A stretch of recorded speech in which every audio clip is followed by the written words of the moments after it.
سنت موقدہ، غیر موقدہ اور واجب کے الفاظ حدیث پاک میں تو نہیں آئے، ہم یہ اصطلاح کیوں استعمال کرتے ہیں؟ دیکھیے ٹائم ہے نا، اس کے ساتھ ساتھ ڈیولپمنٹس ہوتی ہیں، اس کے ساتھ ساتھ تغیرات واقع ہوتے ہیں۔ کتنے ہی ایسے کام ہیں جو ہم لوگ کرتے ہیں اور کتاب و سنت میں ڈائریکٹلی وہ نہیں آتے۔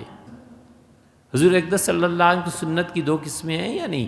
ایک قسم یہ ہے کہ نبی کریم صلی اللہ علیہ وسلم اپنی بشری زندگی میں جو کچھ کرتے تھے، یہ خوشبو پسند ہے، یہ لباس پسند ہے۔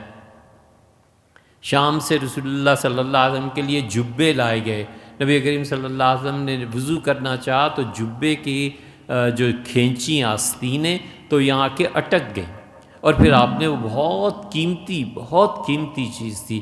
ابن عباس رضی اللہ عنہ فرماتے ہیں آپ رکے، پھر وہ جبے کو اتار کے پھر وضو کیا۔ اس سنت کو آپ کیا نام دیں گے؟ اور اس کے مقابلے میں ظہر کی 4 سنتیں، اس کے مقابلے میں رسول اللہ صلی اللہ علیہ وسلم نے ضروری قرار دیا کہ لوگ ایک دوسرے کی مدد کریں، ہمسائے کا خیال وغیرہ۔ اس کو کیا کہنا ہے؟ پھر قسمیں ہو گئی نا، کوئی نہ کوئی نام تو رکھنا تھا کہ کچھ نہیں رکھنا۔ یہ جو نام رکھا ہے نا فقہا نے کہ یہ سنت ہے غیر موقدہ، کوئی نہ کرے تو گناہ نہیں ہے، اور یہ سنت ہے موقدہ جس کی تاکید کی گئی ہے، جس کو ضروری قرار دیا گیا ہے۔ دونوں میں فرق پیدا کرنا تھا، اس ٹرم کے ذریعے دونوں میں فرق پیدا کیا ہے، کیا گناہ کا کام ہے؟ اسی طرح واجب ہے۔